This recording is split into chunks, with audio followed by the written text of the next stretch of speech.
Chaque année, le Tofa fait des révélations sur l'année à venir. Évidemment, après que les prêtres des Fa les consulté. Cette consultation se fait très souvent vers la fin de l'année, en cours, plus précisément courant le mois de décembre. Les consultations suscitent souvent de nombreuses critiques et remarques. Mais les révélations de cette année ont particulièrement suscité des critiques plus dures et plus sévères en fonction des signes que le Tofa a révélés. C'est une initiative salutaire d'avoir pensé à notre Tofa que nous faisons chaque année au Bénin. Pourquoi on fait le Tofa et pourquoi on parle du Tofa? Aux temps anciens, au cours de la dynastie royale, lorsqu'il y avait encore cette dynastie qui était sur place, de Gagny Khessou jusqu'à Goli Agbo, tout cela faisait des consultations annuelles par rapport à la cité dahoméenne. Et c'est en fonction des révélations de la consultation que chaque roi dans le temps prenait les mesures qu'il faut pour la gestion de la cité au cours d'une année.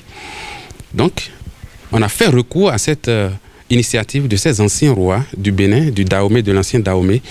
Et c'est en fonction de ça qu'on a initié la consultation Bénin-Tofa. Cette année, on en est à la 15e édition. Et il y a une sorte de préjugé que les Béninois ont aujourd'hui, qu'il faut sortir de leur tête, qui est que quand on va vers la consultation du Bénin-Tofa, lorsqu'on fait une consultation pour un pays, ce n'est pas forcément pour avoir de bonnes prévisions. Puisque le Fa est un messager spirituel, c'est un messager divin, c'est un art divinatoire qui ressort un message pour quelque chose et par rapport à quelque chose. Nous adaptons cette consultation au pays pour avoir de bonnes révélations, pour être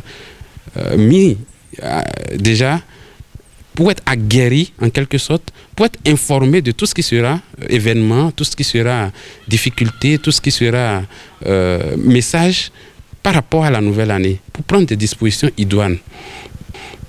Je dis cela parce que vous allez constater qu'il y a plein de commentaires cette année par rapport à la consultation qu'on a eu à faire le dimanche 4 décembre passé à Godomain. Si on ne maîtrise pas ce que c'est que le Fa, ou si on ne sait pas la quintessence même de cette consultation, on peut faire les critiques comme cela se doit. Le prêtre de Fa précise ici que le message du Fa ne peut pas être truqué. Un prêtre se doit d'être fidèle dans l'interprétation du Fa. Donc, tout ce qu'on a révélé sur la consultation de cette année, que ce soit Tchetoula Klebo par rapport au Saché, que ce soit par rapport au Losomeji, que ce soit par rapport au Troukmenlete, on n'a pas dit qu'il y a peut-être la France qui va amener des milliards pour le Bénin. On n'a pas dit que les États-Unis vont apporter des milliards pour le Bénin. Sur le Saché, on a parlé de maladies, on a parlé de naufrage de navires, on a parlé de difficultés financières, on a dit beaucoup de choses.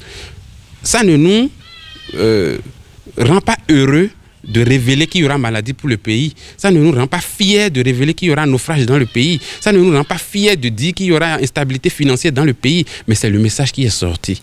On n'a pas le choix, on ne peut que révéler ce message-là. En lieu et place de prendre peur par rapport aux révélations du Fa qui semblent être dures ou sévères, il faut faire les rituels et sacrifices nécessaires et respecter les prescriptions du Fa, nous confie le prêtre. Déjà qu'on sait qu'il y a telle chose ou tel événement qui vient pour le pays, le gouvernement est là, les dirigeants sont là. Et nous-mêmes qui sommes béninois, nous sommes là. Nous prendrons les mesures idoines, nous prendrons les mesures qu'il faut pour éviter ça, ou bien pour un temps soit peu limiter ces dégâts-là que le Fa a révélés.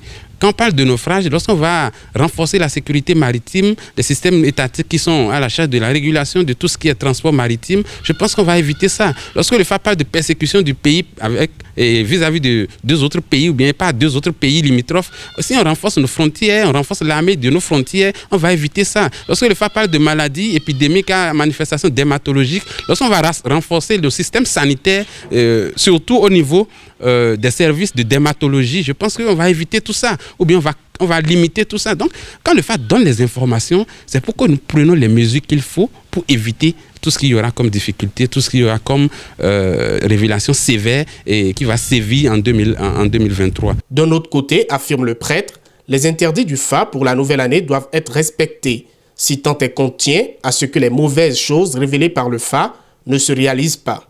Et ce qui est encore important, c'est qu'on respecte les recommandations du Fa. On a interdit le port de linge rouge, de vêtements rouges, le port de pelle rouge pour les femmes. On a interdit l'adultère, on a interdit les avortements. Il y a plein de choses qui ont été interdites. Il faut qu'on respecte ces choses-là. Dès que les recommandations seront respectées et que les rituels seront faits, on ne va même pas s'en rendre compte que c'est ces révélations qu'on a eues en 2022. Voici donc des précisions données par ce prêtre du Fa qui viennent repréciser les choses. Il faut donc respecter les interdits et faire les rituels nécessaires pour une meilleure année à venir selon les prêtres du Fa.